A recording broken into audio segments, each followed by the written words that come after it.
নমস্কার প্রিয় বন্ধুরা, কেমন আছো সবাই? আমি মিঠুন। আমার এই ব্লগ ভিডিওতে তোমাদের সকলকে জানাই অনেক অনেক শুভেচ্ছা ও ভালোবাসা। বন্ধুরা, এখন তোমরা যেই মন্দিরটি দেখতে পাচ্ছ এটি হচ্ছে বনগাঁ সাত ভাই কালীতলা মন্দির। আর এই মন্দিরে অনেকেই ভাবছো যে যাব একটা বিশেষ দিনে। তাই তো বন্ধুরা দেখো, অনেক ভিড় হয়েছে, মায়ের কাছে পুষ্প নিবেদন করছে মায়ের পায়ে। এইভাবে সুন্দর একটা মুহূর্তর সাক্ষী হয়ে রইলাম আমি। আর তোমরা যে এই সাক্ষী হতে চাও, অনেক দূর থেকে ভাবছো সাত ভাই কালীতলাতে অনেক নাম শুনেছি, মেলা কবে হবে, সেই মেলার সময় আমরা যাব।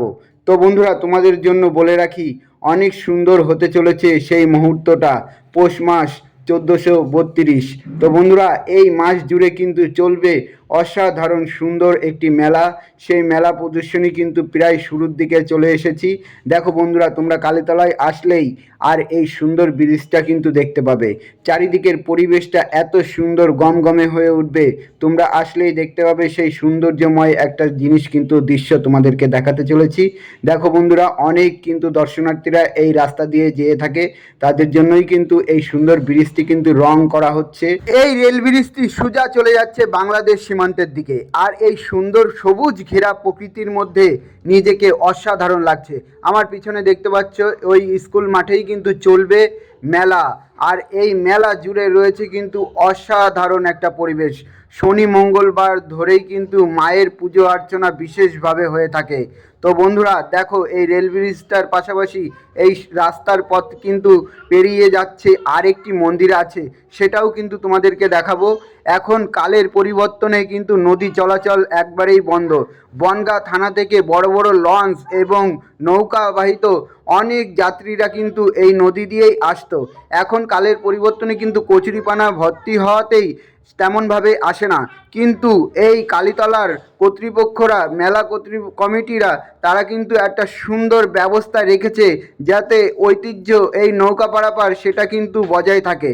তো বন্ধুরা, এটাও আসলে তোমরা দেখতে পাবে আর এই আনন্দটা, নৌকার আনন্দটাকে তোমরা উপভোগ করতে পারবে। অনেক সুন্দরময়। চলো তোমাদেরকে দেখাই আমি নদীর ওই পাশে গিয়ে। তোমরা এখন যেই মন্দিরটি দেখতে পাচ্ছ এটি হচ্ছে শ্মশান কালী মন্দির। আর এই শ্মশান কালী মন্দিরের একদম ঘাটে চলে এসেছি। দেখতেই পাচ্ছ ওই যে স্কুল মাঠ থেকে শুরু করে এই কচুরিপানা পরিষ্কার করে কিন্তু এখানে নৌকা চলাচল হবে। সেটাও কিন্তু তোমরা এই পৌষ মাসের মধ্যে ভরা মেলার মধ্যে শনি মঙ্গলবার ধরে যদি আসো, অবশ্যই তোমরা দর্শন করতে পারবে এবং দেখতে পারবে।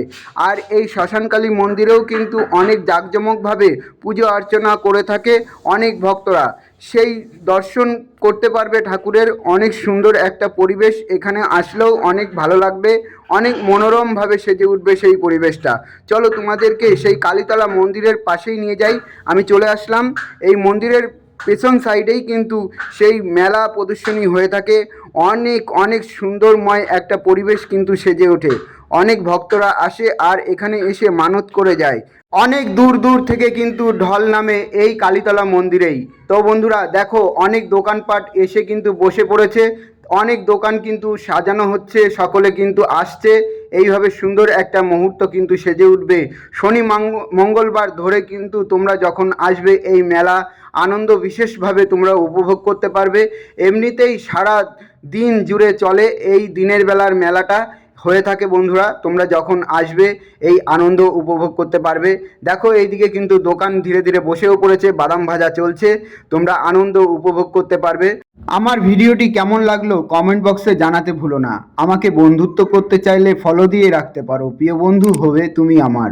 তো বন্ধুরা, লাইক করে আর এই সাবস্ক্রাইব করে চ্যানেলটাকে এগিয়ে নিয়ে যাওয়ার জন্য অসংখ্য ধন্যবাদ। আর বেল আইকনে চাপ দিয়ে রেখো, সবার আগে তোমার কাছে ভিডিওটি পৌঁছে যাবে। সকলকে জানাই অসংখ্য ধন্যবাদ ও নমস্কার। ভালো থেকো সকলে।